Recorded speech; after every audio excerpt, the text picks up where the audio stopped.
bersama saya Azura dalam 13 hari Miri Sibuti. Hari yang sungguh cantik. Sinar pancaran matahari dah keluar. Ini bermakna saya kena pergi menyelam. Jadi begitulah permulaan hari saya. Ke mana kita pada pagi ini? Pastikan anda terus bersama saya Azura dalam 13 hari Miri Sibuti. Hello, apa khabar semua? Kembali lagi. Kali ini bertemu Wilson, Patricia, Christine, Madeline, and Elizabeth. Baik, Tahu aku saja bergurau, minta kembang nak korang dengar. Bagi tahu saja bukau, dengan tuban tahadas kami merata. Dafsai, kenyalan trik, baraku dan point, pandai tusan cover. Yang paling special, pasti 13 baru discover. ni memang power. Batu belah Esrika duek, Dan meja work cover. restu berbelanja, tapi tak apa, abang director kan ada. 13 hari kami redah Miri, misi dan bercuti di Miri Sibuti. Good morning, guys. Morning. Good morning. How are you? Very good. Yeah. Oh, sleep well. Very well. Okay, Breakfast pun bagus. Terima kasih ya. Okay, nice. So, hari ini kita plan itu dive site pergi VHK. Kita mesti stay 18 sampai 20. Sana memang reef. Ya, boleh jumpa reef sudah, tapi sana memang besar.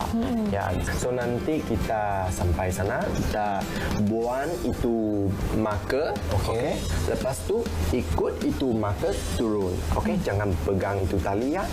Okay. Kalau tengok apa banyak net, jangan kacau dia. Okay. Berenang tinggi sikit. Ya. Jangan macam dekat sama itu net apa-apa semualah. Kalau angin kuat apa-apa, kamu dengar itu bunyi, itu kapten dan bandai buat itu singa. Saya pun sama. Ting, ting, ting. Okey, semua mau stay cross, mesti buat itu safety sock. Okey, naik. Kalau tak ada? Semua okey? Okay. Ready? Okey. Tanpa membuang masa, kita nak pergi ke VHK ni. Jom, kita jalan. Jom. Dive briefing ni bukan sengaja diadakan. Ia penting untuk keselamatan para penyelam dan tahu apa yang mereka harus lakukan jika perkara tidak diingini berlaku semasa mereka menyelam. Bukan itu saja, sebelum menyelam, kena ada body check supaya kita tahu keperluan dan barang-barang kita cukup dan lengkap.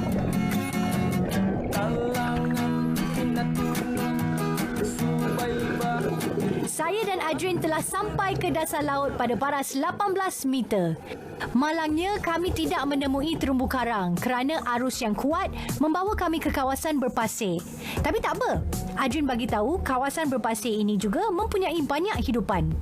Kami teruskan selaman kami sehinggalah pertemuan pertama kami iaitu sea pen. Pena laut atau sea pen adalah salah satu spesies daripada 300 spesies milik Ordo Pennatulaceae, hidupan laut invertebrata iaitu hidupan yang memiliki set penyengat. Jika dilihat daripada fizikalnya, ia seakan menyerupai pen berbulu. Tubuhnya yang memanjang dan tingginya boleh mencecah sampai 2 meter merupakan sebuah koloni polip. Jika sea pen ini merasa terancam, tubuhnya akan menyala dan ia hanya duduk di kedudukan yang statik dan akan berpindah jika tiada plankton untuk dimakan di sekitarnya. Apa tu? Macam kapal terbang lah. Oh, jadi inilah longfin fish. Lajunya dia bergerak. Tapi tak apa, saya sempat ambil gambar ni.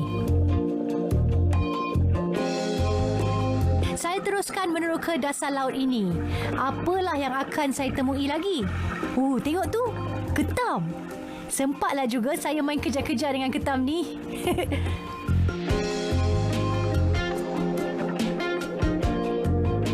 Kenapa Adrian tiba-tiba teruja sangat ni? Ya, nampaknya ini rezeki saya menemui kuda laut yang merupakan sejenis ikan laut dalam genus Hippocampus dan famili Cygnathidae. So what about seahorses that make them interesting to scuba divers, to everyday scuba divers? So seahorses, they are very well camouflaged. So you can be diving many different times and chances are there are seahorses in the area, but you may not be able to spot them. Why? Like I said, seahorses, they are chameleons of the sea. They are well blended with the environment. So that is how they avoid predator. And that makes things interesting because it's like a little game of hide and seek. When you find a seahorse, it's like congratulations. Kuda laut ini memiliki saiz antara 16mm sampai 35 cm. Dikatakan dapat ditemui di perairan tropika. Cuba tengok bentuk fizikalnya. Unik kan? Bilangan atau populasi seahorse atau kuda laut dah semakin berkurangan disebabkan penangkapan yang tidak sengaja lah kan. Dan kadang-kadang seahorse ni ada nilai di kedai-kedai ubat Cina, tabib Cina kan. Jadi permintaan seahorse tu sentiasa ada. Seahorses are purely carnivorous. So they will actually eat anything that's alive and they can fit in its snout. So they're not really pricky eaters. Yep. So like I said, they're carnivorous. So the common perception is they actually eat algae, but they don't. So they eat fish larvae, baby fishes, they have copepods, and any other marine life that are small enough to be sucked up by the seahorse. Bentuk fizikalnya berbeza dengan ikan yang lain, tetapi kuda laut ini masih memiliki organ-organ dalaman yang sama dengan organ ikan. Bukan itu saja, cara bergeraknya lebih perlahan daripada arus laut dan perlu menggunakan ekornya untuk bertahan pada rumpai laut sebelum dihanyutkan arus. Di Miri sendiri, kuda laut ini menjadi ikon. Nampaknya hari ini kami bertuah dapat berjumpa dengan kuda laut ini. Wah, berbaloi sangatlah. Akhirnya sampai juga kami ke kawasan terumbu karang. Inilah sea cucumber. Ia berperanan penting dalam membantu ekosistem marin di mana ia akan mengitar semula nutrien, memecahkan detritus dan bahan organik lain seperti bakteria supaya dapat meneruskan proses degradasi. Ini pula ikan gobi. Tengok fizikalnya, mempunyai sirip dengan ukuran kecil dan kepalanya agak besar dengan tubuh yang runcing. Biasanya ikan ini dapat ditemukan di perairan laut, kawasan air payau dan juga air tawar. Tajam kan mata saya dapat tangkap kelibat ikan yang lincah bergerak ni? Cantiknya pemandangan sekitar yang kiri kanannya terdapat banyak sea fan. Inilah sea fan, iaitu sejenis karang berasal daripada jenis Gorgonian. Sea fan ini memiliki polip silinder yang akan tumbuh bersamanya. Sea fan ini biasanya akan tumbuh melawan arah air dan mampu berkembang sehingga 60 cm hingga 1 meter. Nampaknya masa untuk saya menerokai perairan ini telah pun habis.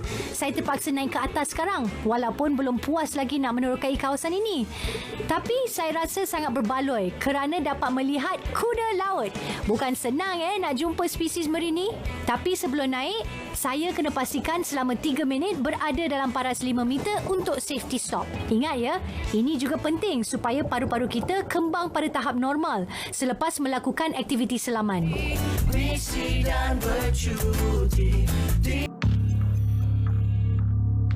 Aktiviti seterusnya, saya dan Adrian menuju ke Taman Negara Niah. Taman Negara Niah ini mempunyai keluasan 3,140 hektar di mana ia meliputi kawasan paya gambut, hutan diterokap serta batuan kapur yang besar. Di situlah terletaknya Gua Niah. Okey, kedudukan Taman Negara Niah dengan Miri adalah lebih kurang dalam 1 jam ataupun dari segi jarak kita dalam 120 km lah.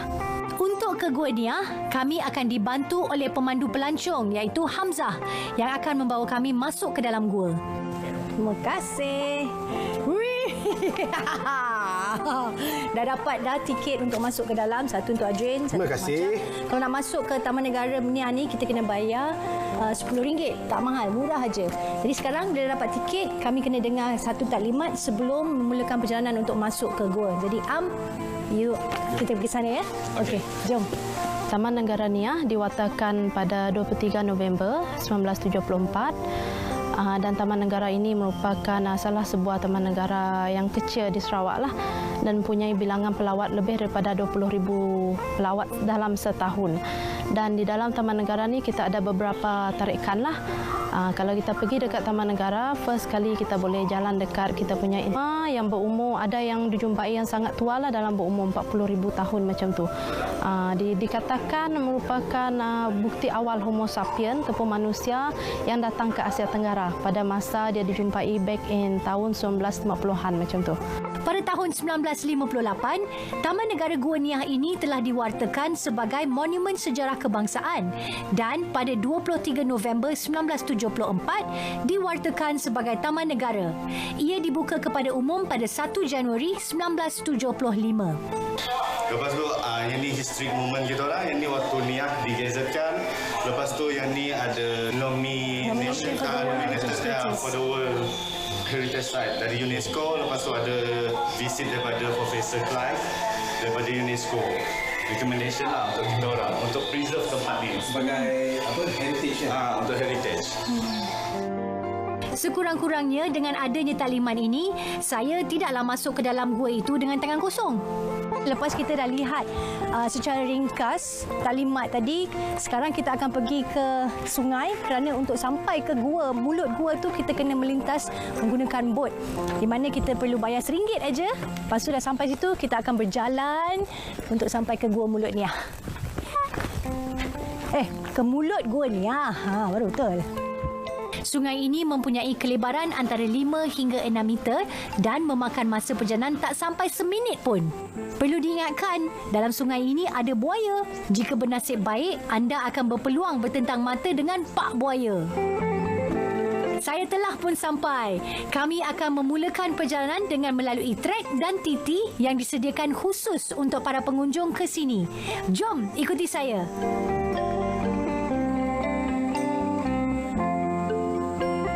Di dalam Gua Niah memang ada limitation lah. Tapi kalau kita tengok, apabila pelawat masuk dekat Taman Negara Niah, bila mereka berjalan di atas structure trail lah, di atas plank walk kita kata. Jadi dia akan mengurangkan impak kepada kerosakan alam yang ada dekat di dalam Taman Negara itu sendirilah. Tenang dan nyaman perjalanan kami ini. Di sekeliling Azurani, kita dapat lihat pemandangan hutan yang menghijau, kedengaran bunyi aliran anak-anak sungai dan juga kicauan burung-burung diselangi bunyi serangga.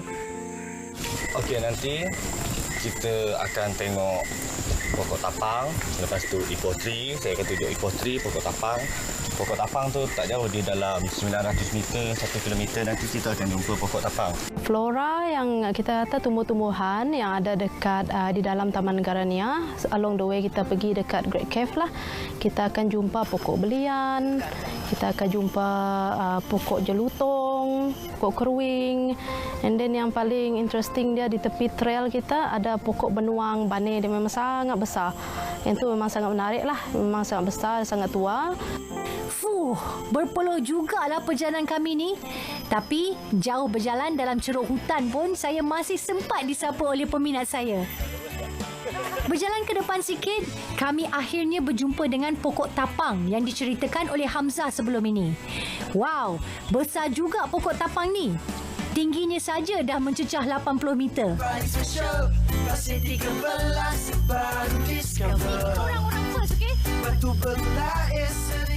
Inilah eco tree yang kering, yang diorang ambil. Yang diorang potong dan dia ambil dia punya latex tu. Eco tree.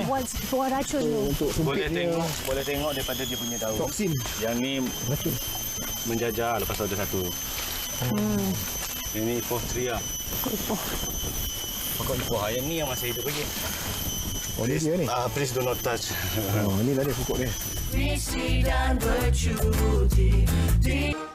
Perjalanan diteruskan dan saya tidak melepaskan merakam gambar pemandangan sekitar yang saya lalui.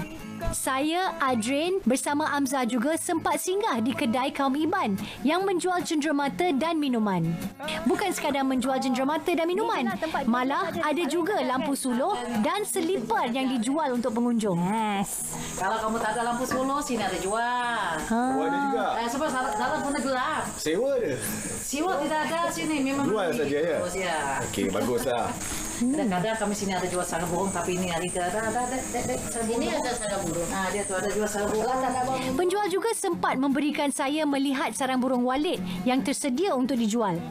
Apa yang saya tahu, sekarang ini aktiviti penuaian sarang burung walit dipantau sepenuhnya dengan ada peruntukan undang-undang serta kawalan prosedur bagi mengekalkan populasi burung walit.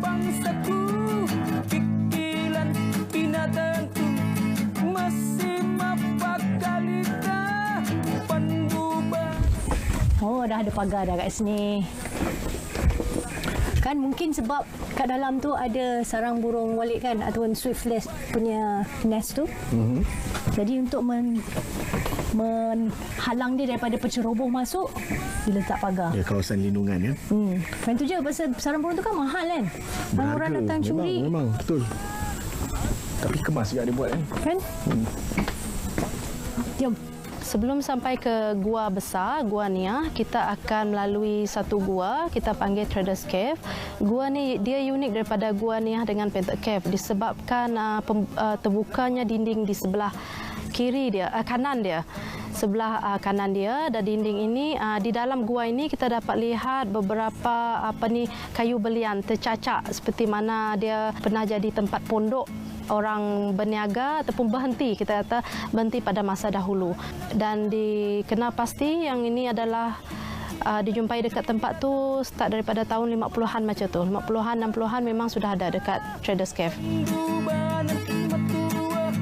Ini merupakan tapak ekskavasi yang digunakan untuk pelajar-pelajar universiti. Macam yang ini telah pun dikorek ataupun digunakan oleh pelajar-pelajar universiti daripada New South Wales. So, tak tahulah sama ada mereka akan sambung lagi. Mereka akan sambung lagi kan? Atau, sebenarnya kawasan ini dah selesai. Lepas tu nanti dia akan pergi ke tapak ekskavasi yang baru pula. Jom, kita teruskan perjalanan kita ke gua seterusnya.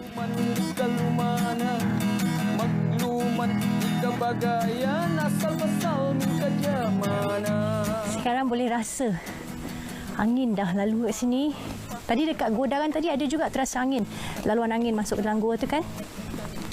Cuaca pun okey-okey je. Dah nak sampai dah.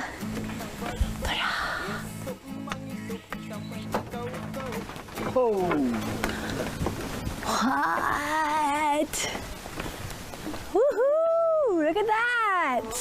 Betapa luasnya mulut Gua Niah ni.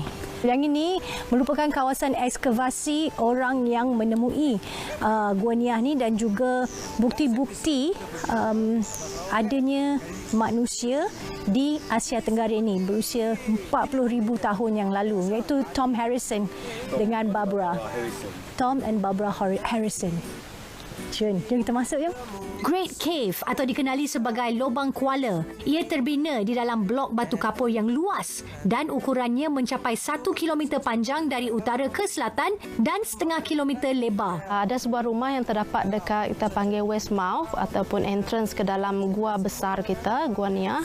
Rumah itu kita panggil sebagai rumah Tom Harrison lah. Disebabkan suatu masa dahulu back in tahun 1950-an, Tom Harrison dengan pekerja-pekerja dia akan berhenti dekat sana lah untuk bawa barang-barang arkeologi, artifak yang dijumpai, jadi tempat penghentian mereka. Keadaan gua yang gelap dan kedengaran bunyi-bunyi kelawar menambahkan lagi rasa teruja saya. Kita tengok yang kat atas ni, struktur-struktur yang digunakan oleh mereka yang akan panjat ke atas untuk mengambil sarang burung. Jadi kerja ni memang kerja yang sangat berisiko tinggi dan sangat berbahaya. Hidup atau matilah bergantung kepada kepakaran dan kemahiran orang yang mengambil sarang burung tu. Sempat saya meneliti siling dan dinding gua yang mempunyai bentuk-bentuk yang unik. Malah ada serangga kecil yang saya temui. Inilah dia rupa mulut pintu Gua Batu Niah ni. Besar sangat. Dan seperti mana yang dapat lihat memang cantik. Kalau nak bagi anggaran lah, kalau Azura kita rasa boleh letak dalam 6 biji bas kot. Satu bas. Anggaran dia macam itulah. Mungkin salah tapi saya rasa dalam 6 ke 7 biji atau buah bas boleh lekat kat situ. Besar. Penerokaan saya ini membuktikan bahawa tanah Borneo ini kaya dengan pelbagai khazanah alam. Tidak hanya di lautan, malah di darat juga. Dan ini boleh menjadi sebahagian pengalaman yang mengujakan saya kerana berpeluang melihat sendiri ciptaan Tuhan yang mengalami perubahan sejak jutaan tahun. Seperti biasa, sebelum berakhir rancangan ini, apa kata kita buat dulu debrief bersama Jun dan Adrian. Sempat juga sampai dekat sini untuk berjumpa dengan Ajun untuk melakukan kami punya debrief sebab pagi tadi kami pergi ke satu lokasi yang memang cantik. Namanya VHK. Itu sebab tadi Jun kan masa kita tak jumpa terumbu karang tadi. Saya cakap tak apa, teruskan juga kita punya selaman di pasir ni. Lepas tu kita nampak satu-satu, kita nampak barang. Mula dengan kita nampak apa ikan tu? Longfin wasfish. Longfin wasfish. Yang itu saya tak pernah nampak. Saiz tak berapa besar nampak. Kami jumpa seahorse ataupun kuda laut. Ada juga orang panggil unduk-unduk kan? Unduk-unduk ada. Tapi itu memang merupakan satu benda yang tak akan saya lupakan. Sebab nak cari seahorse ataupun kuda laut ni memang sangat susah. Sampailah. Sampai sudah nampak reef sudah. Betul. Ya, lepas tu banyak sih kan. Betul. Cantik kawasan tu, mana merata-merata kita tengok memang banyak corals kan. Banyak. Seperti biasa, kita dah dapat semua, dah tulis, boleh tolong copkan dan sign. Okey.